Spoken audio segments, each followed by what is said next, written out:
super excited to be here today. We're going to be talking about a topic that applies to all of us. It doesn't matter if you're in the construction industry, if you're in the financial industry. I know I spoke to a lawyer in here, there's somebody in the law industry. It really does not matter because this is something that applies to us all. So today I'm going to be speaking about the 3 things top entrepreneurs do differently to manage their stress. Now, as a society, we are under more stress, we are under more pressure, and we have a shorter attention span than ever before. So I really want to dive into that first point. We are under more stress. Now, 30% of people aged between the ages of 30 and 49 report being under extreme stress. Not a little bit of stress, not kind of stressed, extreme stress. Now, stress can manifest itself in so many different ways. It can manifest itself as chest pains. It can manifest itself as headaches. It can manifest itself as sleep problems and sleep disorders. So the first question I'm going to ask today, first of many, is going to be, how are we as small business owners supposed to both manage and grow a small business when we're experiencing all these different symptoms of stress, right? And the answer is it's very, very hard. So by trade, I'm a personal trainer, and you're probably asking, how the heck is a personal trainer going to help me with my business today? And that's a very great question to ask. So my name is Andrew Blakey. I'm the director of Your Future Fitness. We were just ranked one of the top 10 personal training companies right here in Toronto. I've been featured in places such as MyFitnessPal, The Sport Review, and Weight Watchers. Maybe some of you guys have heard of these. Now, I've also worked with some of the top business owners and entrepreneurs across both Toronto and Canada. I've worked with somebody in the health services industry with over 30 different locations across Canada. I've worked with somebody who started a hotel business actually in 8 different countries. And I've worked with somebody in the real estate rental market with over 70 different doors. Now, show of hands, who here has ever worked with a trainer? Okay, a lot of you guys. Okay, great, awesome. Okay, so for those of you who don't know, it's a very interesting relationship that a trainer has with their client, right? You get to really learn them on a personal level. They share vulnerabilities. They show things that they probably wouldn't kind of share with everybody else.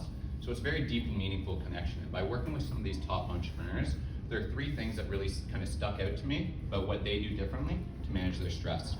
Now, lastly, my whole goal with everything I do is to make fitness more accessible and less stressful. So there was a time in my life, about 6 to 7 years ago, where I was about 40 pounds overweight. And I remember thinking, how am I going to make change?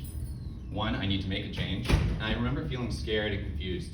And I remember sitting on my couch one day, and I thought, it's time for me to make a change, right? Now, I think probably the more logical option would be to go get a personal trainer, but instead I decided to go get a $40,000 degree in kinesiology. But that being said, I don't think everybody should have to do that, right? And that's why I started what I do. So essentially what we do is bring health services to clients' homes, offices, or condos, right? So personal training, kinesiology, massage therapy, even yoga instructors, we bring it to you so that you don't have that, that excuse we all use, I don't want to go to the gym, right? Maybe some of you guys like the gym, which is incredible, and I commend you for that, but not everybody does, right? So let's just get right into it. The first point that kind of the top entrepreneurs do differently to manage their stress is they do not believe that longer equals better. All right? And before you guys jump to any crazy conclusions here, I kind of want to expand on that. So top entrepreneurs realize that when things are about to hit their fan, or hit the fan, either because their business is going through a rough patch, or maybe they're going through some explosive growth, they do not panic and they delegate tasks or fall back on the fundamentals. No matter where you are with your business, maybe you're just starting out, maybe you're 10 years in, 20 years. I spoke to somebody who I think was about 30 years in actually. No matter where you are, you got to where you are because you have built a foundation, right? Through experiences, through making mistakes. I think we've probably all made some mistakes at some point. I know that I have.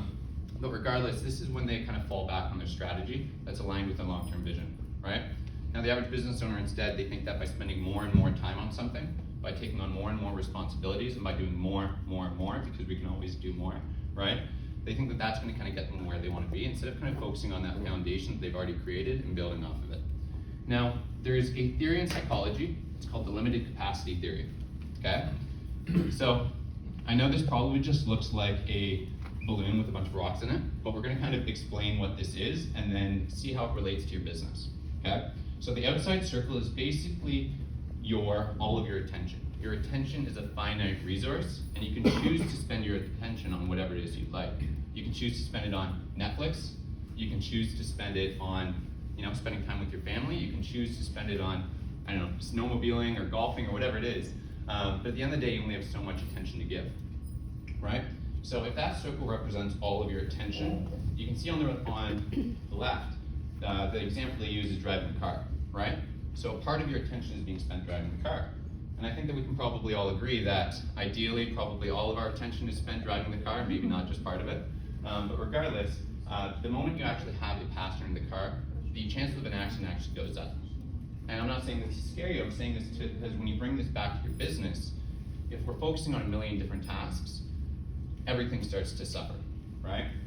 Now, I want to use another analogy, and it's that our intention is like a fishbowl, okay? So I don't want you to get that confused with a goldfish, because we've all heard that goldfish have got short attention spans. In fact, I actually once had an ex who told me that I had the attention of a goldfish. But that's going to be a story for another time that we're not going to get into. But regardless, so if your attention is like a fishbowl, you can only fill it up so much, right? You can choose to fill it partway with different tasks in your business. You can choose to fill it up with whatever you'd like. But at the end of the day, you can only fill it up so much. And when we start to bring on more tasks and do more, it's like trying to cram everything that we possibly can into that bowl. And eventually, it's going to shatter, right? And eventually, our business is going to suffer because of it, right? So the next point up here is, here we go. Hold on, here we go. So point number 2 that they do differently is they prioritize their health. Now there's a great quote that I love, and it's that you can pay now by investing your time, money, and effort into your health, or you can pay later. But either way, you've got to pay.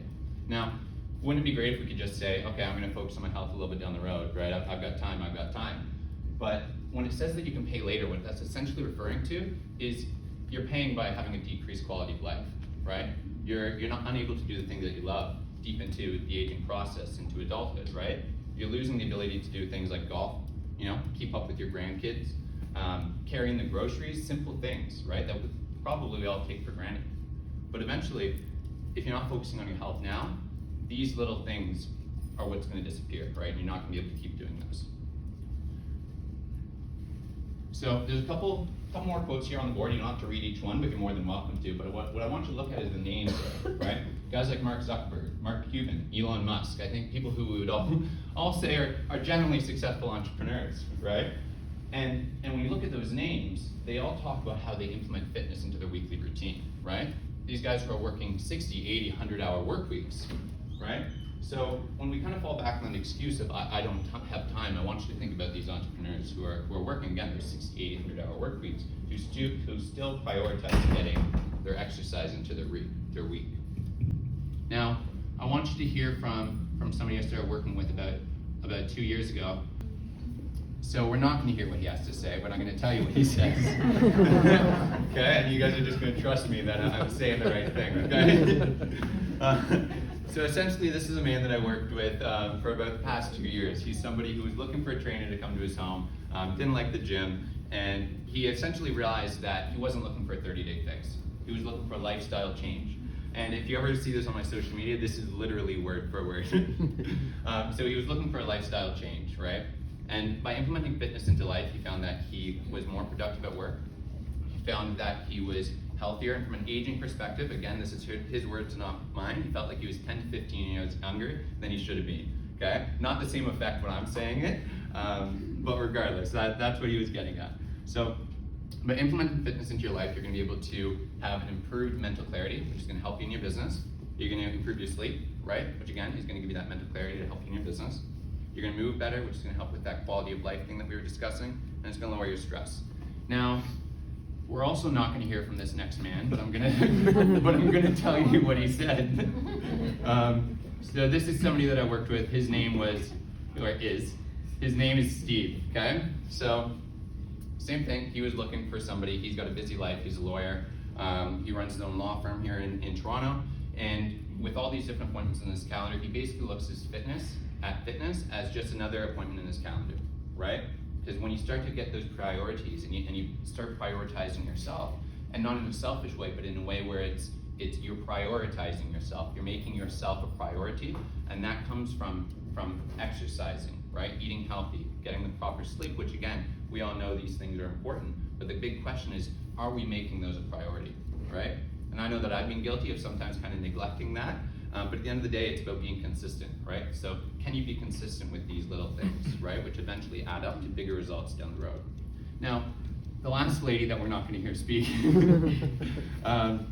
is another lady who, I remember when I met her in a Tim Hortons parking lot actually. We had met at the Tim Hortons parking lot to kind of talk about where she was at. She came to me and she literally said, I hate exercise, right? I do not like exercise, I don't want to do it. But she essentially came to me as her last resort because she had tried to do it on her own for so long and she just wasn't able to stick with it, right? And what she found was that when you find something that you love, either an activity or working with somebody that you love to work with, and it makes things fun, it makes it something that you can look forward to.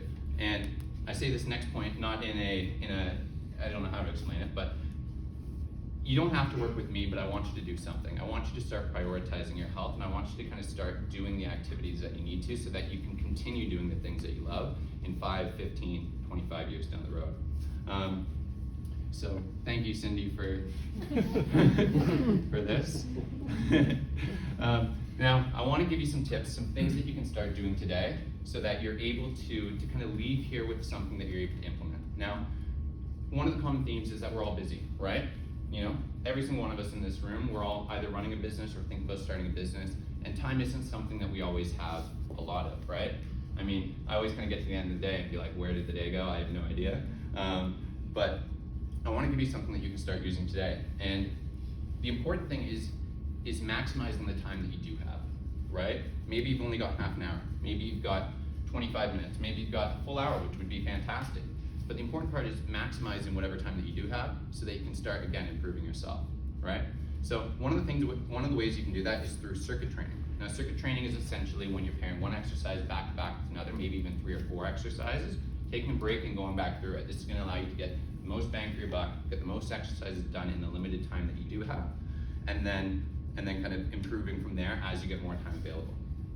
Another thing that I want you to think about is I want you to kind of reframe your mindset around kind of what you think exercise is.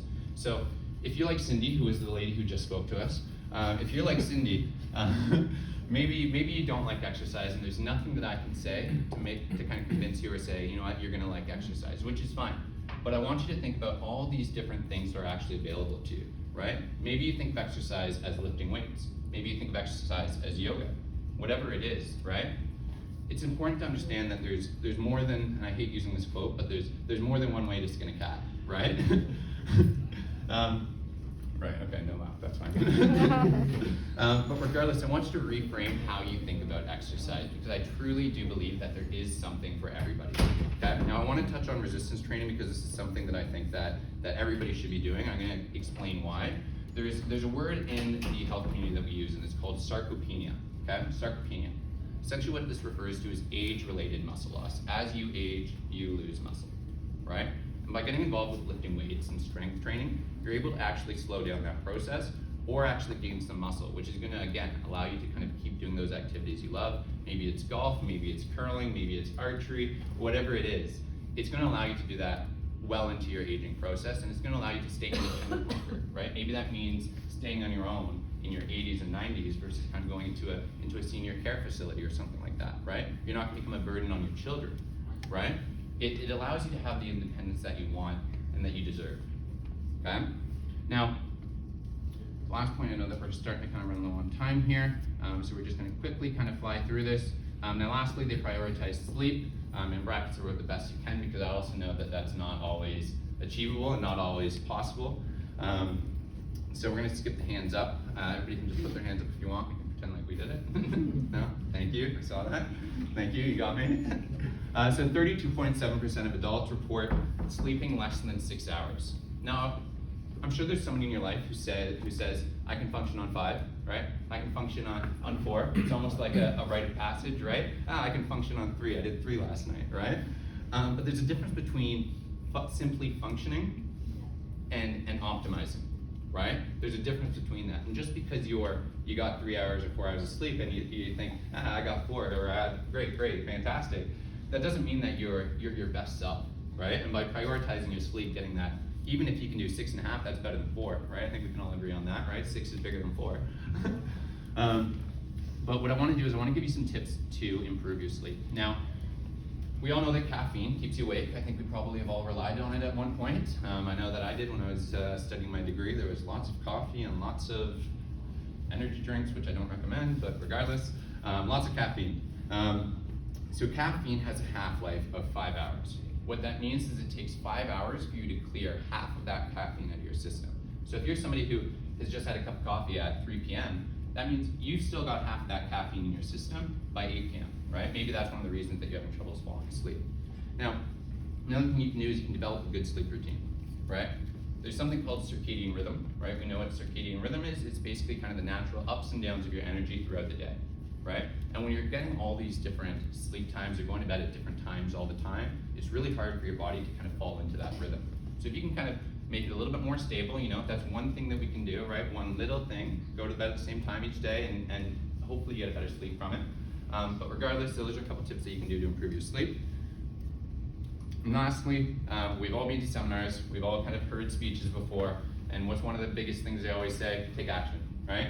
Doing something. So I hope that by the end of today, I've planted that seed, and hopefully you go out and start kind of implementing either fitness or exercise-related activities into your life, right? Again, and I'm gonna say this again in the most respectful way, it doesn't mean that you have to work with me. You don't have to come and work with me, but I want you to do something. I want you to start living a healthy life, even if that means starting to walk. We've got a walking group right here in North York where we go for a hike every single week, right? You're more than welcome to join. I'd love to have any of you guys out there. But at the end of the day, I want you to do something. I want you to start kind of prioritizing yourself, right? Now, I'd love to kind of connect with you guys all at some point. I'd love to hear your guys' story. I've told you mine about how I was 40 pounds overweight, and I'd love to hear kind of what you guys are going through or what you find challenging when it comes to exercise and fitness.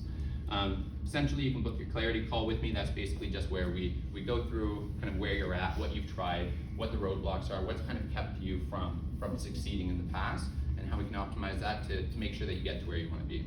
So Tammy, thank you for having me, and thank you all of you guys for being here today. Thanks so much, Andrew. That was fantastic. And you know what? You're really nice to listen to, so I don't think anyone minded not being able to hear the video. So you did a great job.